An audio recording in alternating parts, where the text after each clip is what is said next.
Judge Merrick Garland thought he was in control. The cameras were live, the courtroom full. Karoline Leavitt stood, and everything changed. One classified memo in her hand stopped the room cold. Within minutes, Garland's reputation, the DOJ's secrets, and a government-backed censorship scheme began to unravel. Live on air. What Karoline revealed next didn't just shake the courtroom, it ignited a national revolt.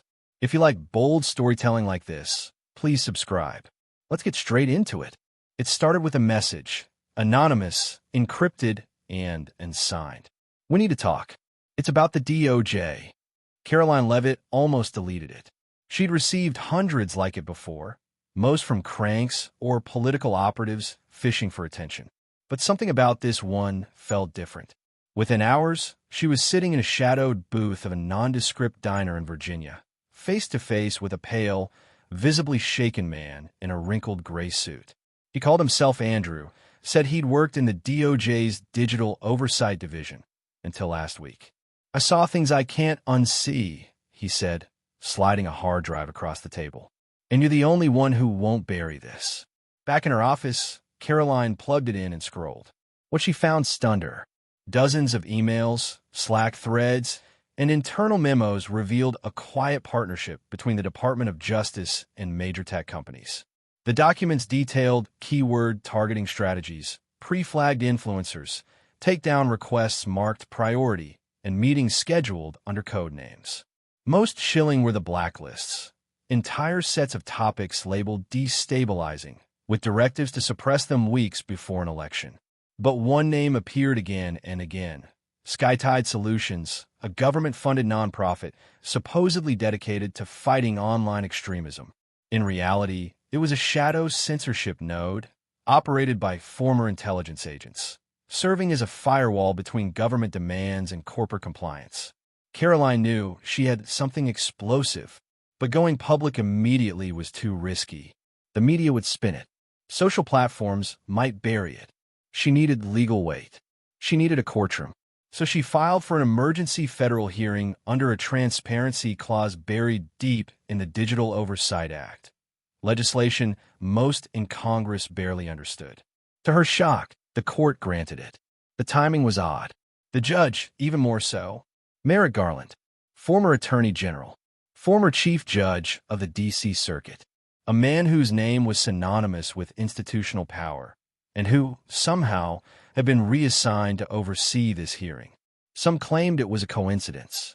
Others whispered that Garland volunteered for it. Karoline wasn't naive. She knew what this looked like, a lamb entering a den of wolves. But she also knew something else. This hearing was public. Cameras would be rolling, and the court would be forced, at least on paper, to follow its own rules. The days leading up to the hearing felt like the calm before a hurricane. Karoline's team was under surveillance. A car tailed her for blocks one night before vanishing. One of her digital analysts was hacked. Anonymous calls came in every morning. "Back off, or you'll regret it." But Karoline didn't back off. She doubled down. If they were scared, that meant she was getting close. On the morning of the hearing, Karoline walked into the federal courthouse, flanked by 2 aides and a single USB drive in her coat pocket. She passed reporters, protesters, and lobbyists pretending not to recognize her. Inside, the courtroom buzzed with anticipation. Merrick Garland sat high above, cold, unreadable. Karoline looked up at him. She didn't blink. The courtroom was a monument to control, sleek, sterile, and intimidating by design. Cameras mounted in the corners blinked red, capturing every glance and twitch. A gallery of polished wood and marble enclosed the space, with security stationed at every door. This wasn't just a courtroom. It was a message. We own the rules here. Karoline Leavitt walked in wearing a plain black suit. No flash, no slogan, just the sharp edge of purpose. She knew the world was watching, but she wasn't here for optics. She was here for war. At the bench sat Judge Merrick Garland, clad in black robes, his silver hair neatly combed, his face an expressionless mask honed over decades. His hands rested calmly on the polished oak before him, but his eyes scanned the room like a hawk. He didn't acknowledge Karoline's presence. Not yet. Instead, He leaned toward his mic and announced in a flat tone, "This hearing will proceed under limited review. All submitted evidence is to be deemed provisional until verified by this court." Translation: he was already moving to control the narrative. The audience was a who's who of the power elite. Lobbyists from Silicon Valley firms filled the first rows: Apple, Meta, Google, all with PR teams at their sides. DOJ officials sat stiffly along the right aisle, whispering into phones and eyeing Karoline with disdain. Scattered throughout were journalists pretending to be impartial, but Karoline recognized most of them as mouthpieces for the regime. And above them all, flanking Garland, stood two federal marshals, arms crossed, faces stony. Karoline took her seat at the plaintiff's table.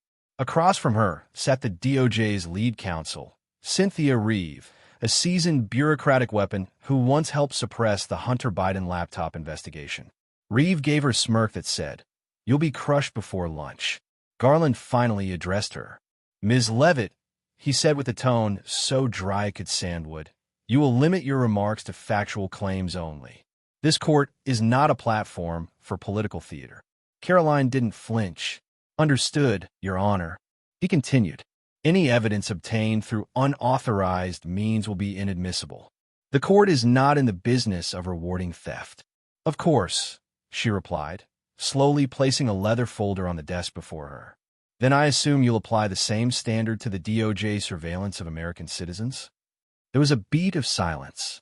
Reeve stood to object, but Garland raised a hand. "That remains to be proven, Ms. Leavitt." The tension was already rising. Karoline's team began setting up visuals, timelines, metadata charts, digital correspondence. Garland watched with distant interest, but his fingers tapped against the bench like a ticking clock. Karoline glanced at the gallery. She saw tech executives feigning boredom, DOJ officials shifting in their seats, and one empty chair, reserved for DOJ Digital Strategy Director Emily Coe, who had vanished from public view 2 weeks ago. No explanation, no press release, just gone. That empty seat told her everything. The walls were closing in. The courtroom was hostile. The judge was ready to pounce. But Karoline was not here to survive. She was here to strike. Karoline stepped forward, a single sheet of paper in her hand. The courtroom, already on edge, grew noticeably quieter. She held the paper aloft, not for the judge, not for the gallery, but for the cameras. She knew exactly where the red lights were. The broadcast was live. America was watching. "This," she began, "is a direct email from the DOJ's Cybersecurity Division to Twitter, dated October 3rd, 2022. The subject line reads, 'Flag and remove preemptive election interference.' The targets? Not bots, not foreign agents, but American journalists." Gasps echoed through the gallery. Garland didn't react. He simply leaned into his mic and said, "You'll submit that document to the court." "This is not a press conference, Ms. Leavitt." "I am submitting it," Karoline said coolly, "along with metadata verification, full IP trace logs, and timestamp server pings." The clerk moved quickly to receive the file. Reeve, the DOJ's lead counsel, was already whispering furiously to an assistant. Karoline continued, "In that same thread, DOJ officials instruct Twitter to bury hashtags related to election audits. They call it a content moderation collaboration effort. But that's not all. One of the officials even jokes, quote, 'If this gets out, we'll have another church committee on our hands.'" A ripple of laughter burst from the audience, sarcastic, stunned, uncomfortable. Garland's gavel came down once. "Order." Karoline didn't flinch. The DOJ didn't act alone. They coordinated with a third-party cutout, Skytide Solutions, to create digital blacklists. These lists targeted creators, influencers, and political campaigns, labeling them disinformation threats without due process. Names like mine, names like Tucker Carlson, and yes, names of sitting members of Congress. That did it. The room erupted. Shouts from the gallery. Reporters scrambled to upload clips. Reeve jumped to her feet, demanding to speak. Garland banged his gavel 3 times, his face hardening. "Silence, or I will clear the courtroom." Karoline remained calm, almost clinical. The material proves that government officials knowingly and repeatedly violated the First Amendment by colluding with private entities to silence dissent. That's not oversight. That's an operation. Garland leaned in. Ms. Leavitt, do you understand the gravity of your claims? You are accusing multiple federal departments of a criminal conspiracy. Based on what? Exactly? Leaked emails? Hearsay. Karoline didn't blink. No, Your Honor.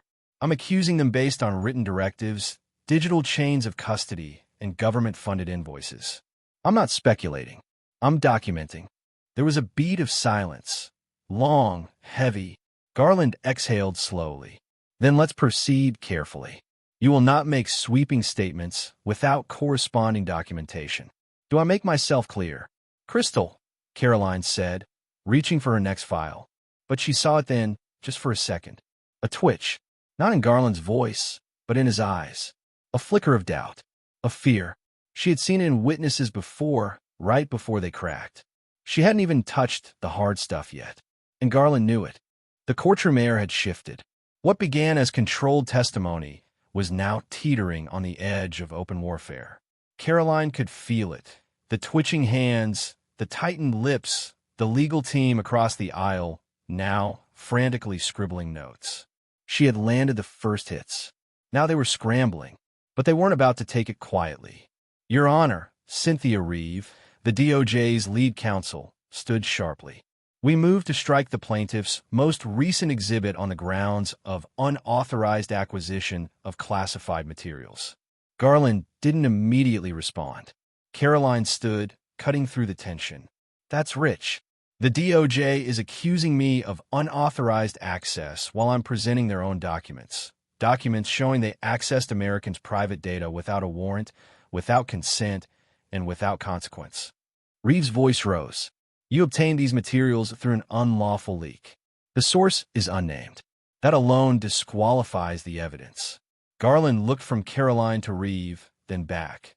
Ms. Leavitt, is your source willing to testify to the origin of these documents? Karoline locked eyes with him. No, Your Honor. He's in hiding, for obvious reasons. But I've brought forensic verification. The files were not altered. Their chain of custody is intact. The evidence is real, whether or not it makes the DOJ uncomfortable. There was a pause. Garland's face tightened. Objection sustained. These materials will be reviewed in closed chambers. The gallery is to disregard the previous exhibit. Karoline didn't argue. She didn't need to, because what happened next wasn't in her folder. It came from the outside. A low murmur spread through the courtroom. Phones buzzed. A junior reporter stood, holding her device high, showing something to a colleague. Then another. Then another. Within seconds, it hit the room like a thunderclap. A leaked video had just surfaced online. The clip, less than 30 seconds, showed a hidden camera feed from inside a SkyTide Solution Strategy meeting. A DOJ official could be heard speaking. We scrub the narrative. Preemptively. If it trends, we flag it. If it persists, we trigger the takedown. The DOJ's legal team looked blindsided. The leak had come from outside the courtroom, but it matched Karoline's claims perfectly. She hadn't posted it, but someone had, and it was spreading like wildfire. Garland leaned in, trying to maintain control. Ms. Leavitt, do you have any knowledge of this video? Karoline shook her head. No, Your Honor, but it corroborates everything in my submission, and I suspect it's only the beginning. During the brief recess that followed, Karoline stepped outside to clear her mind, and that's when she was approached. A congressional staffer, young, nervous, handed her a folded piece of paper and walked away without a word. She unfolded it. One line. He's compromised. Look into Operation SkyTide. Her heart pounded. This wasn't just about big tech censorship. It was bigger, deeper, institutional. She looked up toward the courthouse facade. Grand, solemn, cold. Inside, Judge Garland waited, and he knew she was coming for him next. The moment Karoline stepped back into the courtroom, everything felt different. She'd read the note a dozen times in the hallway. He's compromised. Look into Operation SkyTide. The timing was too precise. The leak, the chaos, the note, it wasn't random. Someone inside the system wanted Garland exposed. And now, she had to walk a razor-thin line, reveal enough to corner him without getting the case shut down. "Your Honor," she said, returning to the lectern, "I have one final exhibit to enter into the record." Garland didn't look up. "We're nearing the end of our allotted time, Ms. Leavitt." "It won't take long," she said, sliding a single printed page into the clerk's hands. The monitors flickered to life. A spreadsheet appeared, innocuous at first, just dates, budget codes, and vendor names. But in the top left corner was the name of the funding account. Special Activity Ledger, DOJ, External Partnerships. Then Karoline zoomed in. Line 217. SkyTide Solutions, LLC, Data Integrity Oversight Initiative, approved M. Garland. The room went completely still. "This line," Karoline said, voice steady, "shows a direct authorization from Merrick Garland, then Attorney General, approving DOJ funds to a private contractor, SkyTide Solutions. The same contractor that executed mass content suppression and account flagging under the guise of national security. The same contractor caught on a now-viral video admitting to narrative suppression and preemptive takedowns." Reeve stood immediately. "Objection. This is a misrepresentation. That line item is routine grant approval. It does not imply direct knowledge of operational misconduct." Karoline turned to her. "Then why was the memo classified? Why were subsequent SkyTide projects labeled under emergency national override? And why, despite a $14 million federal contract, was SkyTide never listed in the DOJ's public vendor registry?" The gallery buzzed. Journalists frantically typed. Some even stood for a better angle.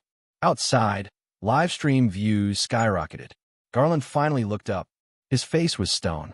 "Ms. Leavitt, do you have any direct evidence that I personally authorized illegal activities?" Karoline didn't blink.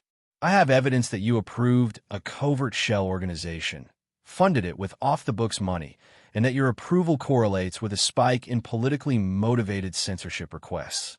That's not a coincidence. That's a paper trail." Garland's eyes narrowed. "Be very careful, Ms. Leavitt. You are on the verge of contempt." "I'm already in contempt," she said. "Contempt for what your office did to the Constitution." The room erupted. Federal marshals moved forward. Reeve barked for order. Garland pounded his gavel with such force the sound echoed like a gunshot.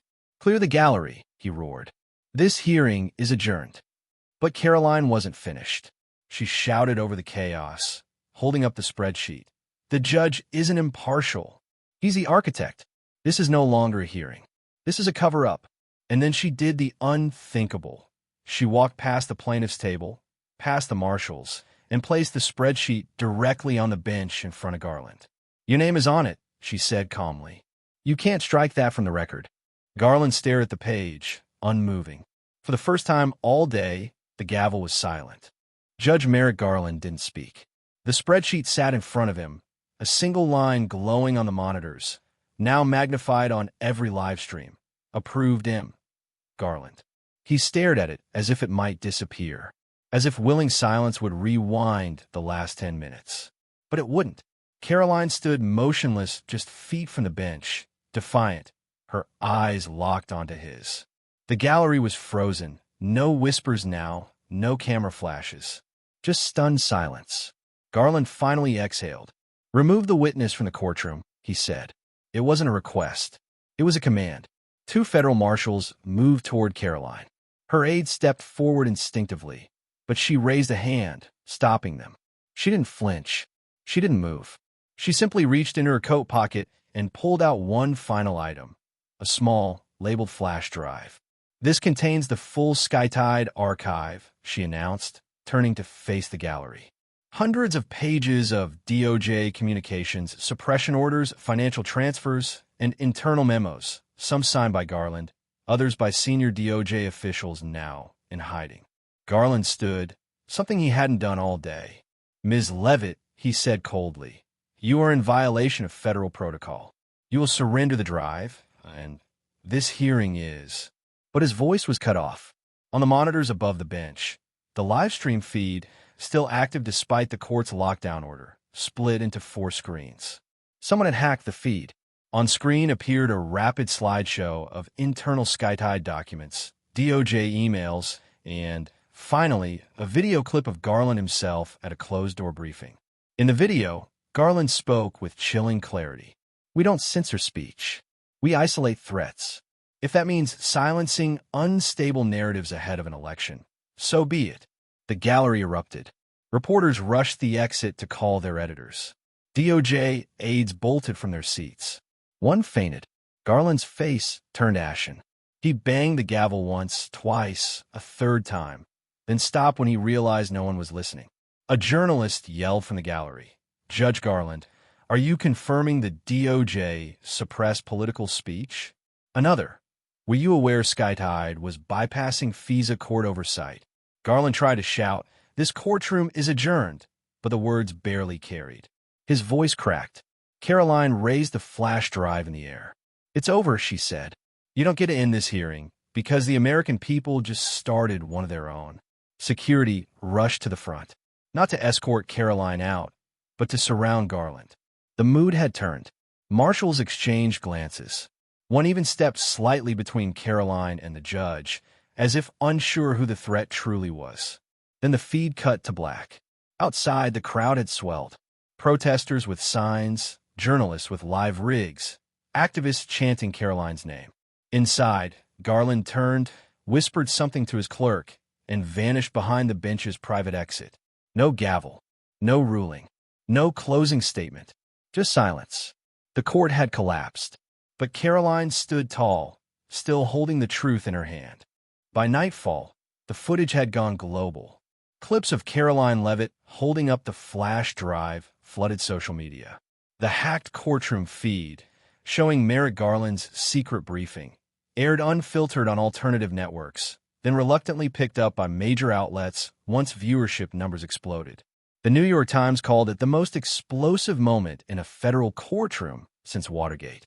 The Washington Post labeled it a constitutional crisis in real time. But America didn't need newspapers to tell them what they saw. They saw a judge run. They saw a system crack. And they saw a young woman refuse to bow.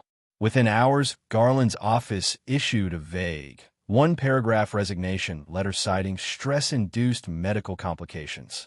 But the damage was done. Congressional leaders from both parties were already calling for emergency hearings. Subcommittees were formed overnight.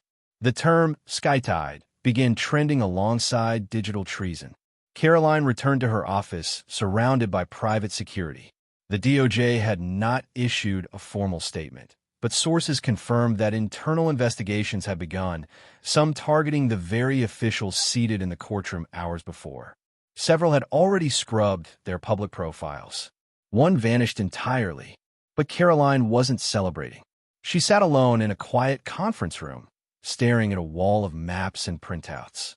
Every name she'd uncovered, every black site tech partner, every encrypted channel used to coordinate information control. SkyTide was just the surface.